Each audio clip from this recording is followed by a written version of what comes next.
Why are Singapore's political boundaries shifting so dramatically right before the next general election?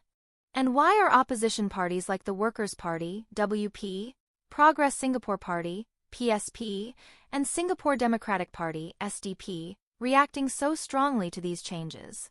Singapore's Electoral Boundaries Review Committee, EBRC, just released its highly anticipated report, and the political landscape for GE 2025 is already heating up. Stay with us as we break down the details, including why some opposition parties are questioning the motives behind these changes and how it could impact voter outcomes in key constituencies.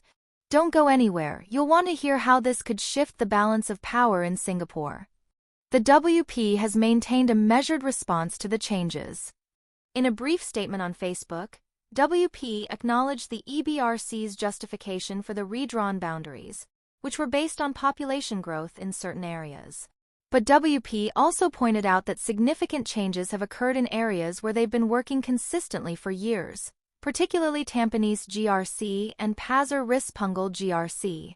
A key change is that 3 polling districts in Tampines West, with a total of 3,834 voters, will now shift from the WP-held Aljunied GRC to the PAP-held Tampines GRC.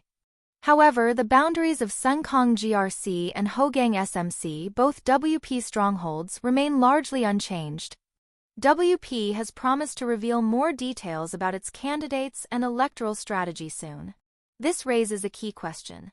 Is WP strategically positioning itself to defend its current seats, or is it planning to expand its influence into new territories? Let us know your thoughts in the comments. Meanwhile, PSP's response was mixed. On one hand, PSP welcomed the EBRC's decision to disclose more of its reasoning than in past reports. But they also criticized the lack of transparency in the decision-making process.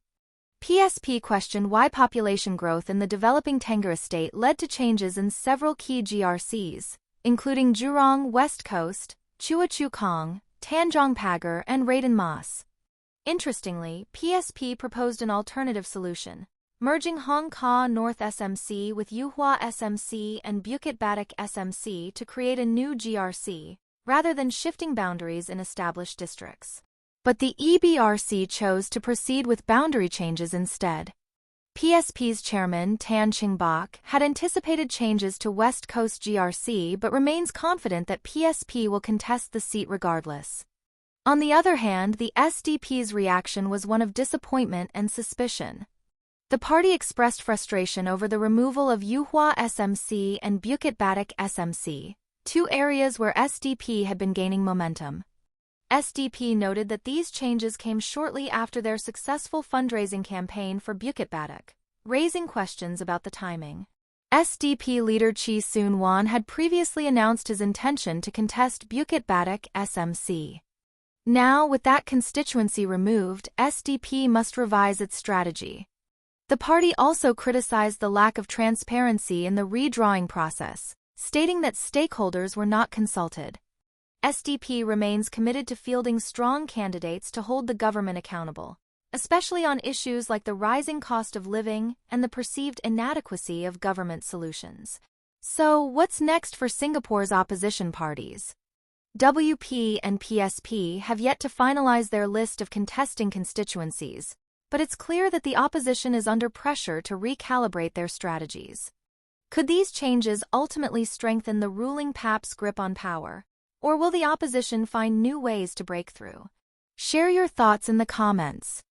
And if you found this analysis insightful, hit that like button, share this video with others interested in Singapore politics, and don't forget to subscribe to 2230 for more updates on G 2025 and beyond.